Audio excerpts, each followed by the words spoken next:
Okay.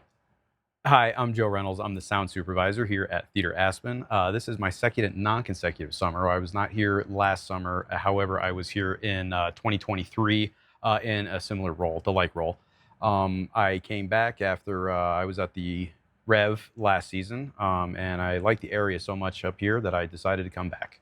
You're in a beautiful locale, in a very, very nice town. There's a lot to do around here if you're an outdoorsy person.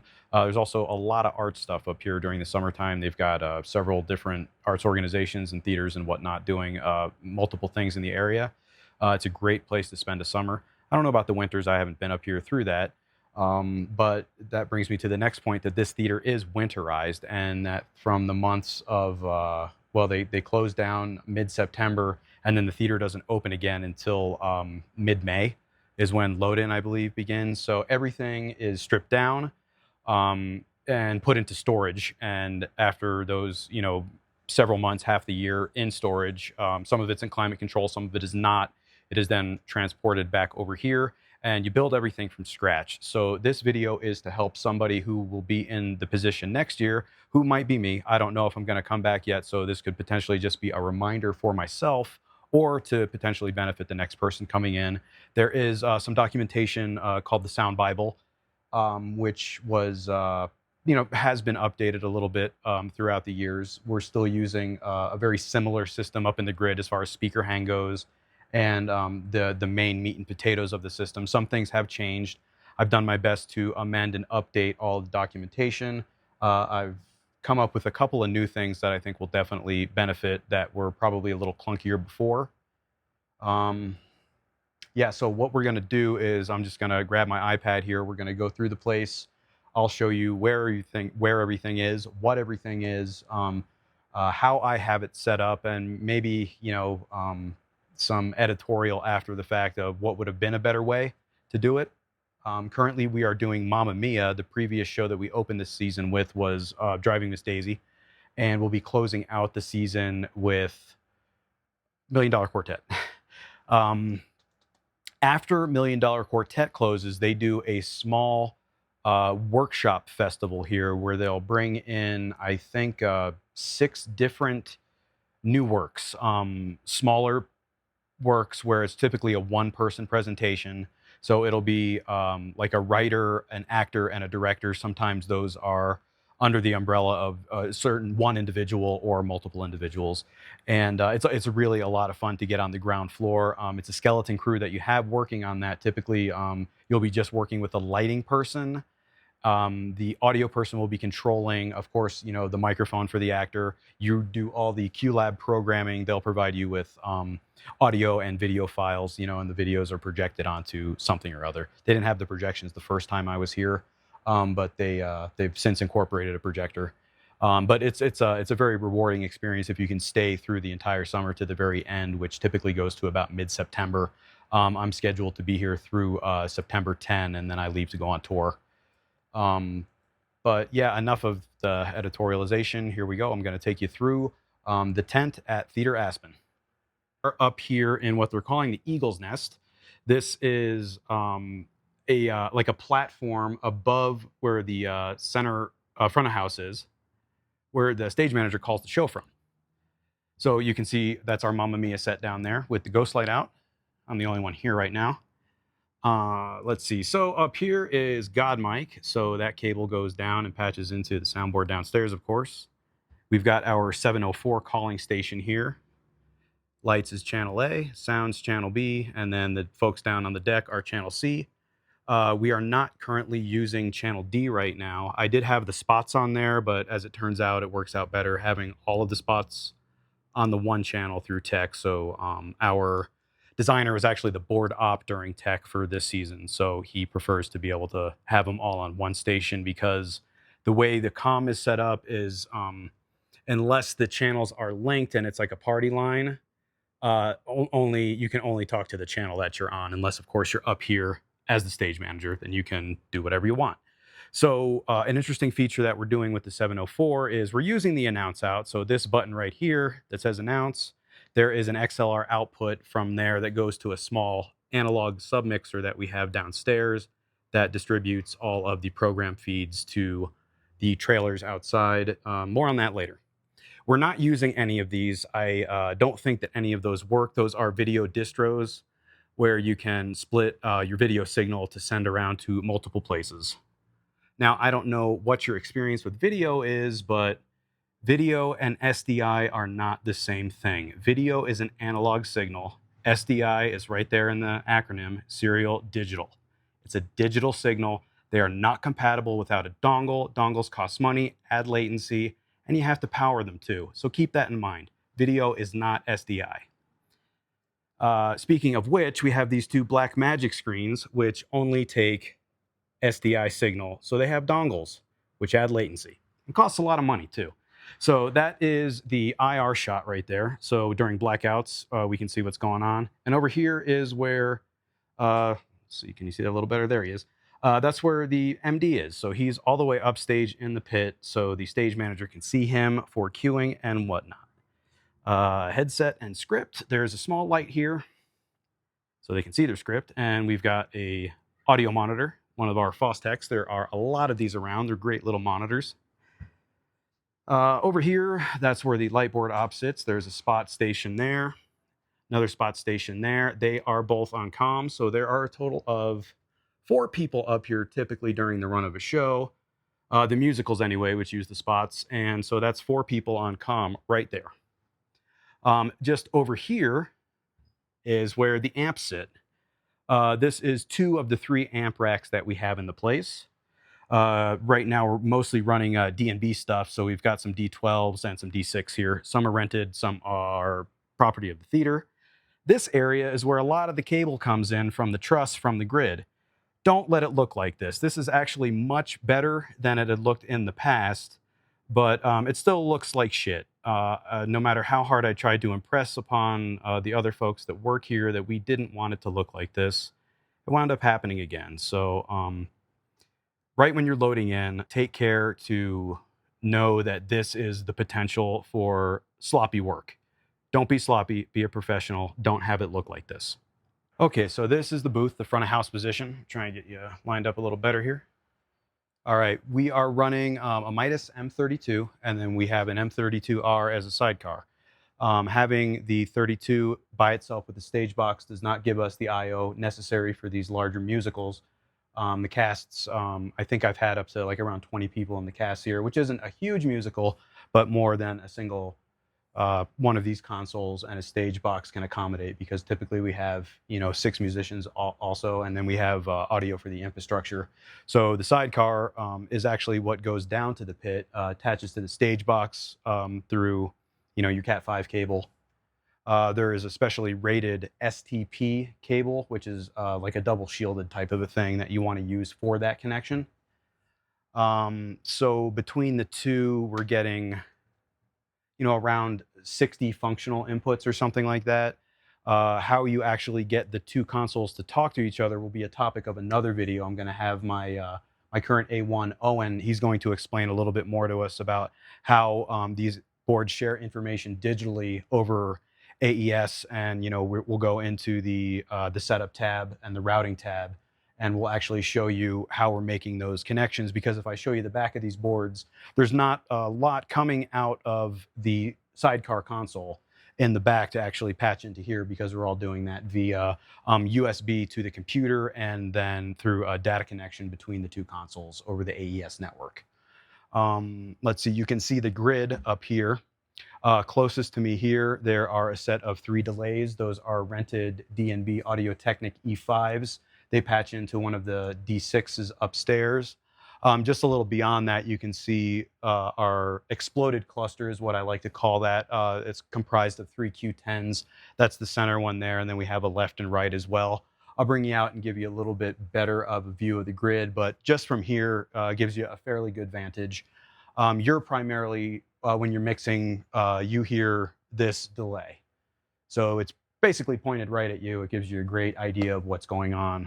The designers that they get here, they do a great job tuning the system and getting that all set up and sounding really, really nice. The house is smaller. It seats about 200 people, so it doesn't get really, really loud in here. We're going more for, balanced coverage than we are overall amplitude, and the system isn't really that loud. Okay, I'm gonna pick you up and give you a little bit more insight into here. All right, so a little bit on the peripheral stuff here in the booth. This monitor here, we are currently monitoring our Theater Mix on. Now, Theater Mix is a program that was developed by this Australian cat named James. Over the pandemic, I'm glad somebody made some use of the downtime. And what it does is for the Midas console, and now there's actually versions for a lot of other consoles as well, but for the Midas console, if you have ever mixed a musical on a Behringer X32 or the Midas M32, it's a little clunky with how the DCA programming works and how you're actually going between your scenes and snippets. So this program is a really great interface to fill out the areas that needed some improvement. Using these smaller boards for musicals, they're great for really anything else, but they need some third-party auxiliary help to actually give you the efficacy you need to mix a musical with these boards. Just below that is another shot of Maestro Alan Plotto. He is the music director, and you can see him there conducting throughout the show. It gives you, you know, next best thing to line of sight with your conductor. It's important that you see his downbeats. It's important that you see that potentially he's on the phone and trying to get your attention, something to that effect. So you got line of sight with him. It's a great little monitor. And then underneath that is our old Mac Mini, which unfortunately bit the dust at the beginning of the season. So we've got a newer computer now that's handling all of the workload. We are running on the new Mac Mini, as I said, Theater Mix, and then we also have QLab and Wireless Workbench up here as well. So when the A2 station is up and running, the program in the background there is, of course, Wireless Workbench. You can monitor all of the receivers. Well, not all of them. More on that later. And then we've got, of course, QLab, which is Owen's using a lot of the OSC programming that we will touch on in a little bit as well. So actually, all the QLab and Theater Mix transport controls are done here by your user assigned keys through a combination of OSC programming and Theater Mix programming. Let's see. Up here, we've got our switch. And then on top of the switch here that I'll show you is what's called a cam. These are really interesting because the DB stuff, although they all have a little Ethernet port on them, don't speak Ethernet. They speak some kind of German version of Ethernet, and this little guy is the translator.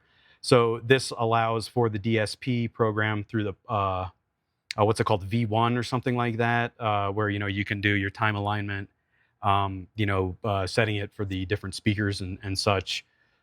So that gives you the interface to actually control all of those speakers at a more detailed level than simply manipulating them from the mixer.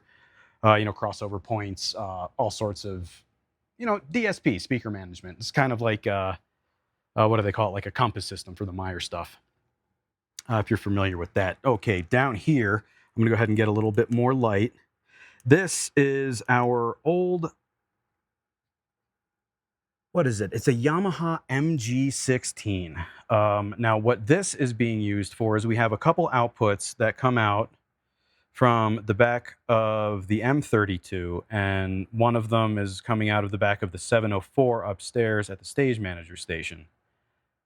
Those two signals are mixed together, and they are used as our program feed.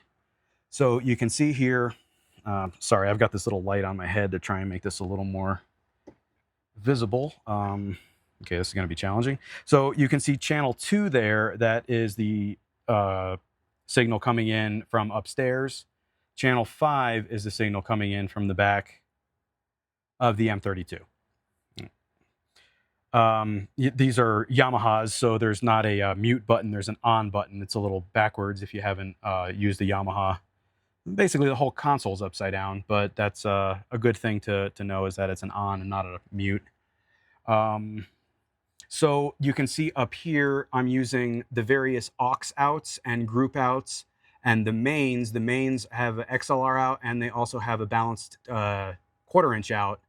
All of that stuff is going to all of the various places where they need the program feed, such as our actor trailers, the wig trailer, the front of house. There is also this little guy right here. That 1/8 inch plug is coming out of summed group of the mains, which is we use that for the camera for the archival footage and any other audio feed that they might need for those kind of purposes. These two hum eliminators are here because we are also from here, the signal is being shared to another circuit outside, and we get a really bad ground hum. So these are a great resource. It cleans the hum right up. You get that 60 cycle hum from the differential of the two circuits not being in the same synchronization as each other, and it creates that awful 60 cycle hum that we all know so well. That takes care of that. That one of those feeds is also feeding just below that our Listen Assist, which is one of these older fixed RF frequency things. So that is for the ADA compliance for the hearing impaired folks. That mix it's pretty challenging getting that to where you want it, but you can really only do it when we're actually in show. So someone's got to be mixing, and someone's got to be on an iPad making the sub mix for that. And essentially, that mix is what you're sending sans the pages, of course, everywhere else that needs that feed. What else do we have in here? Let's look up. Right up there, that is the hearing assist antenna. Note that there are two telescopic antennas coming off of there. I put in all these hooks to kind of help with the cable paths. Again, don't let it look like this. Get it cleaner, get it tighter. Let's see, what else do we have over here? Okay, there is your comm. We've got a little phone cradle for that. I'll probably leave that up over the winter because I don't really see any reason in taking that down.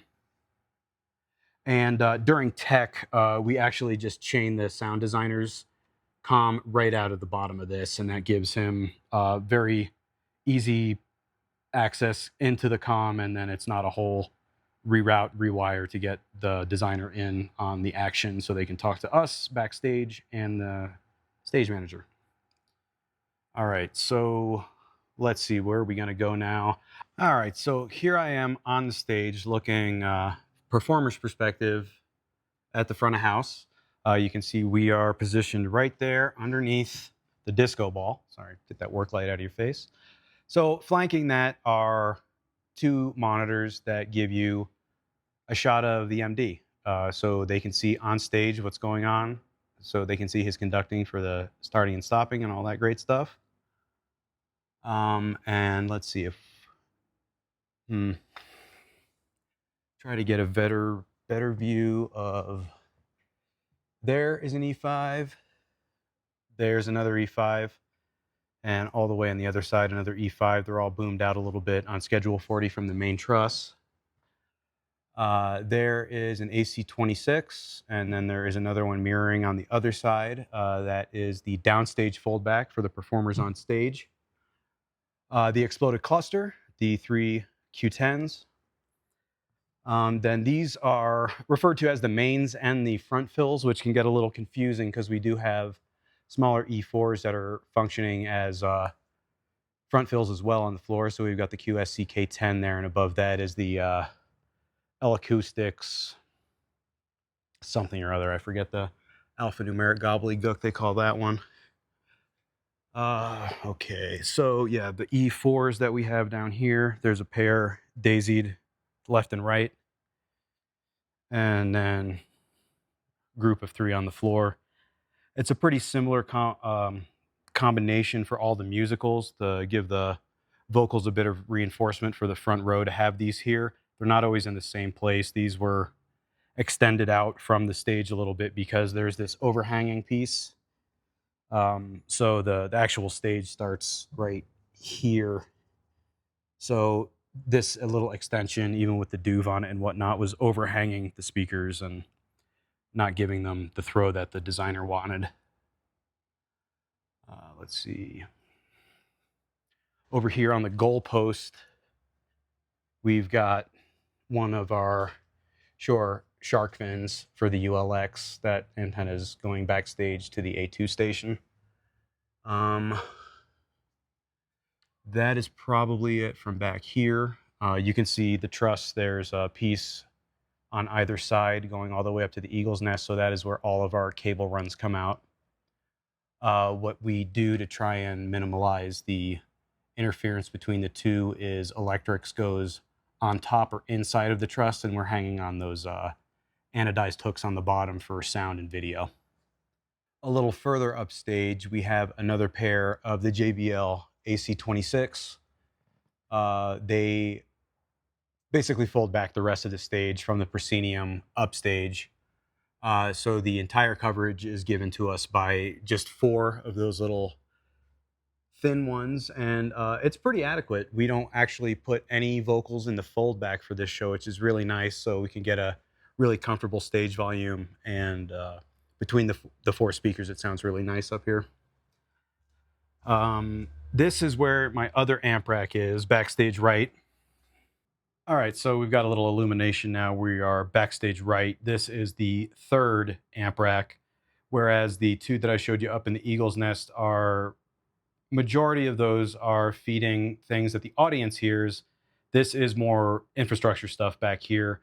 So the top crest one that is says OS program is the offstage programming.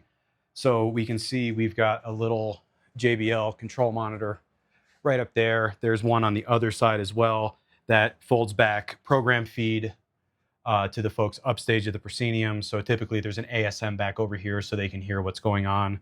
The crown amp just below the crest is for the two AC26 that I showed you that were at the proscenium. That's where the foldback is getting its juice from.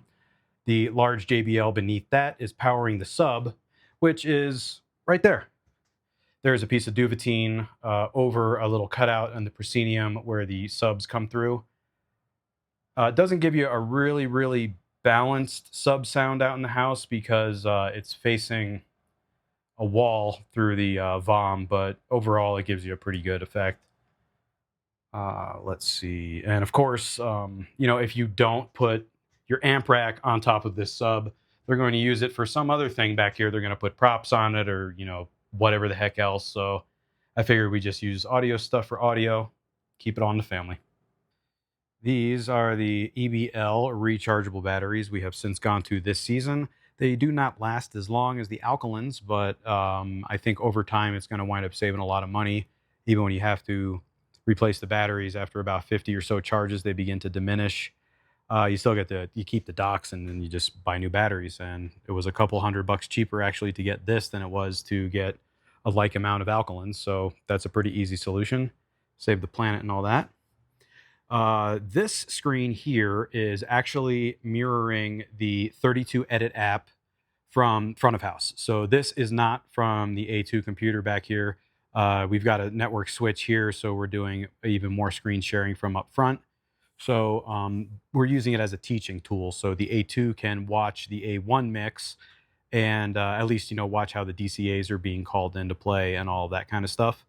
It's a pretty useful tool. And then up here, we've got wireless workbench, so A2 can monitor the receivers. Now, with wireless workbench, we are able to use the Ethernet connection through the network switch to monitor all of our rental Axients and our in-house ULX. It's ULXD stuff we've got. But unfortunately, the Axients don't merge perfectly with our system. We can get them out into the house fine for audience perspective, but from a A2 perspective, we have all of our ULX actually going through our Personas here. So this Personas has software called Universal Control that actually gives us some analog insight as to what's going on with the mic receivers. Each one of the ULXD has an analog 1/4 inch out. So there is a little 1/4 inch cable that comes from the back of those and patches into the front of the Personas here.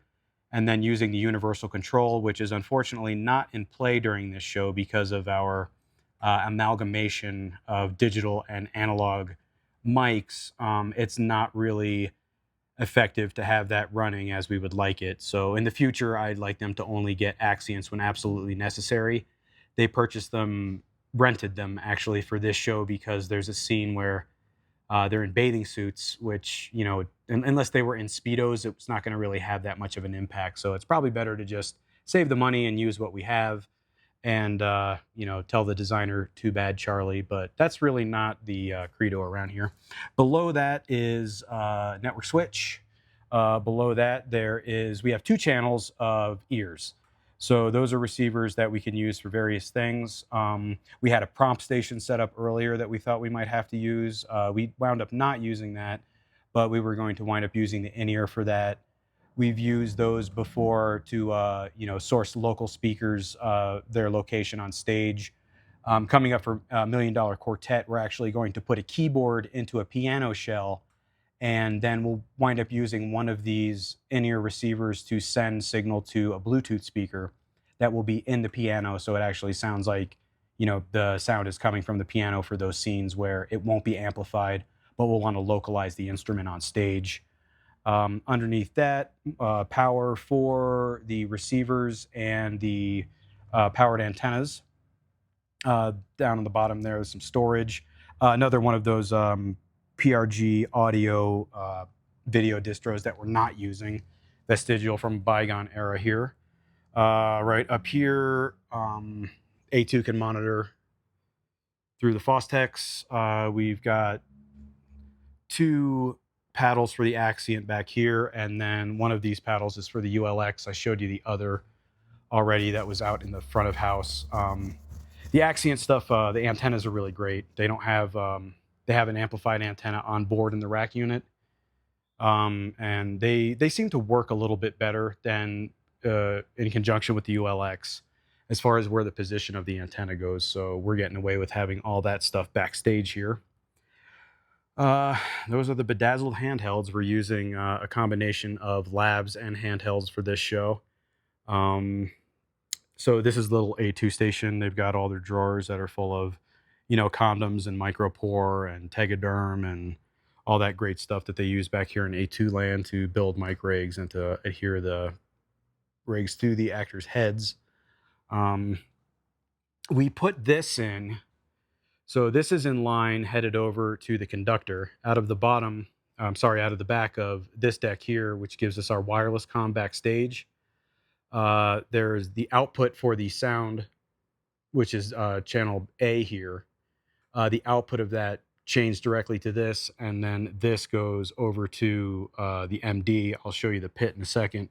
But this just gives the ability of the A2 to hit the call button, which lights up in the booth. So if A2 needs anything back here, they don't have to disrupt anybody else. They can just hit the call light, alerts the A1 up there. They'll answer the phone whenever they get a moment, and they can have that. That's as seamless as I think you can probably get your A1 and A2 talking to each other, without having to relay, information through stage management, something to that effect. What else do we have? Sure, we've got the mic packs themselves. They live overnight in the shoe bag, which I think is pretty much an industry standard. You can see we've got the little Axient packs here, and then we've got our regular ULX there. Yeah, let's see. We can go over. Let's see. We'll go over to the pit. Well, before we hit the pit, this is an offstage singing area. Mamma Mia is sung through by the ensemble pretty much the whole time, and they're not always on deck. So sometimes they're back here backstage. So we set up a couple little areas. They can see Maestro Plato. You can see Maestro Plato right there. That's where he would be sitting, conducting them. There's one of these monitors here, but they're not using this so much because this is actually a traffic area as well. So most of the time they're just standing back here. They've got the audio monitor there. They've got their music here. And then they can look right over there and say, "Hey, Maestro," and they can watch him in real time. No latency with a digital video connection. They can just see him and go to town with their singing.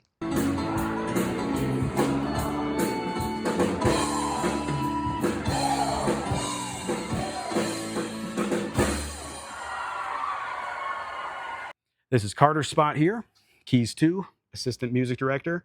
Both of our keys are using Mainstage, of course, for their variety of patches. Carter has designed a lot of the patches, so they've got that really nice analog synth vintage sound for this show. This is Russ and Darren, our guitar players. Let's see. So C414, then he's got a couple of the Rupert Neve DIs on the floor. for his acoustic, and then we just direct line out of his pedals into our stage box. We have a like scenario for Russ here. Um, let's see. Yeah, we come right out of his signal chain there, into the radial DI down there.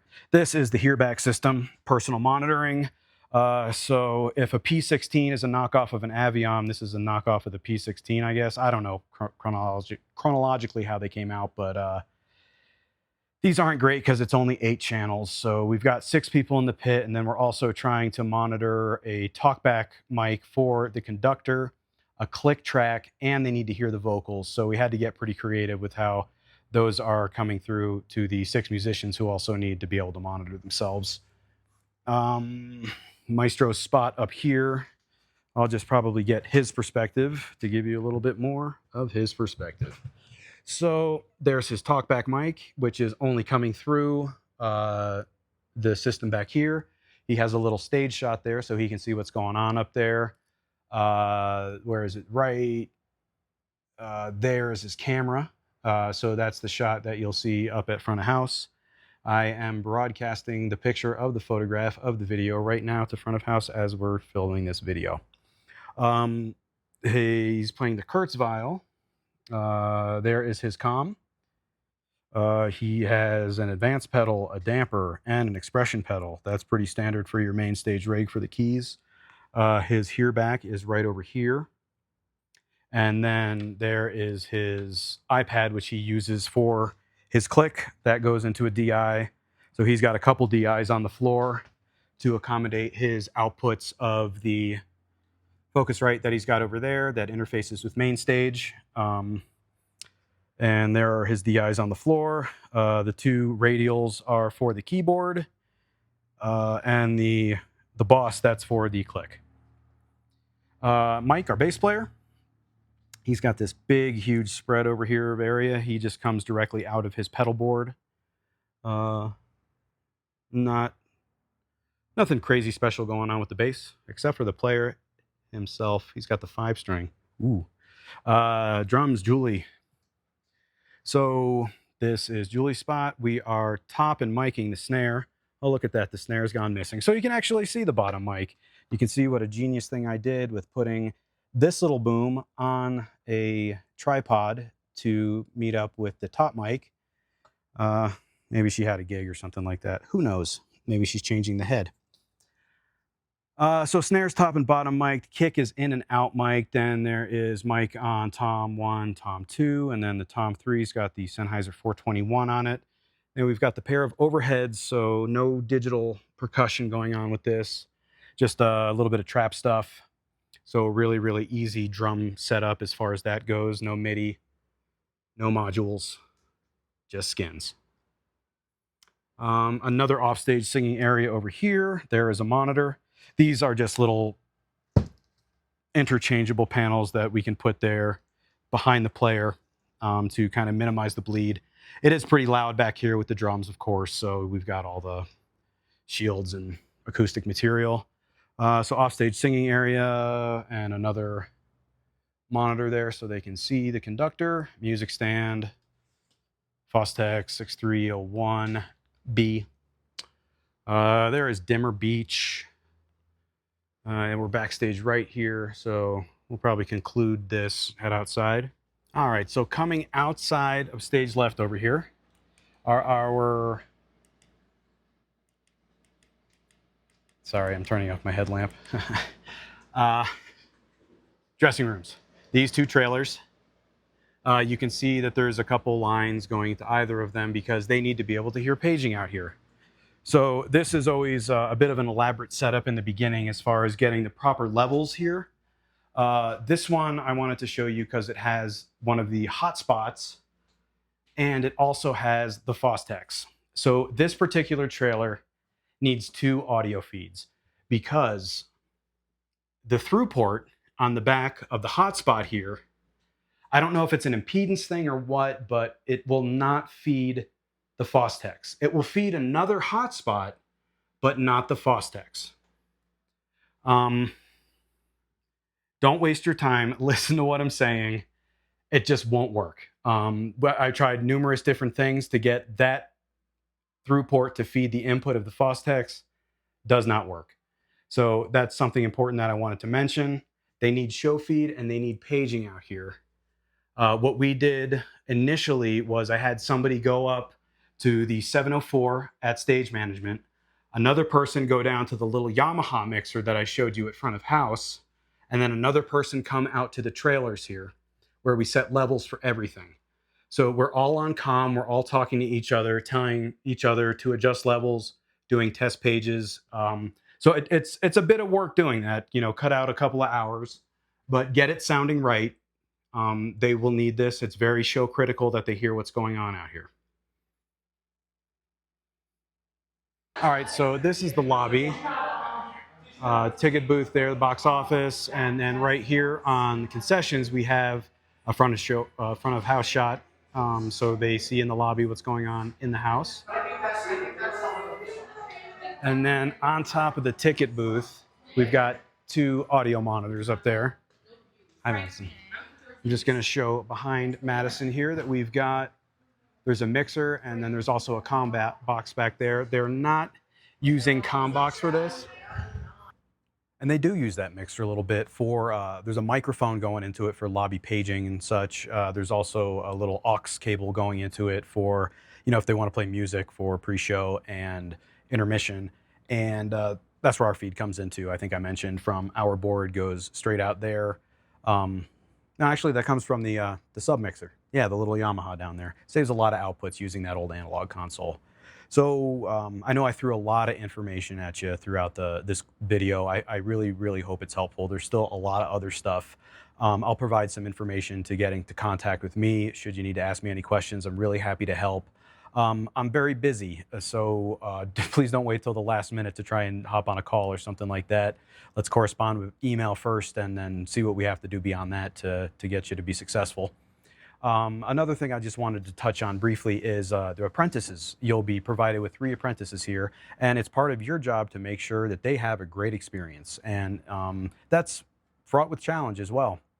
When they first get here, they're going to be really, really enthusiastic, really, really happy. They're going to want to dive right in, get hands-on. Try and bottle that.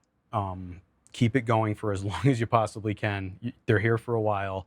The contract is around 4 months. It's a really long time to be away from home, to be away from that prosaic sense of the familiar. So you really want to help them get their feet wet, get them out of the educational setting, get them into the real world, and play to their strengths. That's really, really important. They will have strengths and weaknesses. Find out what they're best at and try and buttress that. Of course, you'll want to get them to, shore up their weak areas as well, but they're going to want to play to their strengths. They're not going to want to, do the stuff that they don't want to do, of course. But try and also impress on them that, 1% of this job is really the art and the science of what we're doing. The rest of it is, keeping tidy, human relation skills, being organized. I'm going to say being tidy again. Yeah, but it's a really great experience getting to be in that mentor role. What I did this season was I let the 2 that I had at the tent here mix main stage musicals. I didn't do that in the past. It was overwhelming for me to have to mix the show, be the supervisor, and you can't really supervise when you're tethered to a mixer during tech or during show calls. You're stuck here. You can't see what's going on. So this summer I let them mix. I think it was a really great idea to do that, if I do say so myself. But one would mix, one would be the A2, and then I would shadow behind the mixer for every performance. So that doesn't give you the show calls off. You're here as a contingency and for notes. So in case somebody gets sick, you have to shadow both tracks. You want to know exactly what they're doing. And you want to give them notes on, the potentiality of you having to step in for them. Everything has to be transferable. You need a script. You need a track sheet for Backstage. You need all the things that somebody will need to come and step in a pinch, because we don't cancel shows here. Someone's got to mix this thing. So what else did I want to mention? Yeah, keep that enthusiasm up. Their positive perception of you is paramount to your successful summer. If they're having a bad time, you're going to be having a bad time. Trust me. So keep communication open with them. and keep it fun, keep it educational. Uh, they're here to learn. Part of their compensation is you teaching them being in this immersive environment where they see how a real theater operates. I think that's pretty much all I've got. My very best to you. Get on it. These load-in weeks, they go by really, really quick, and you're not going to have a person to work tandem with. So get everything set up as best you can, and wait till the apprentices get here to do the hanging the boxes and stuff like that. But just to start, get everything in position, get everything networked at least, and make sure that it's talking to each other. Throw on another computer that would mirror what the designer will be doing. They're going to come out of your switch down at the tech table. So you want to make sure that they can just hop in, jump right into the system, make sure everything's talking, go over your networking. And it's going to be quite the experience. And I give you my best. Take care.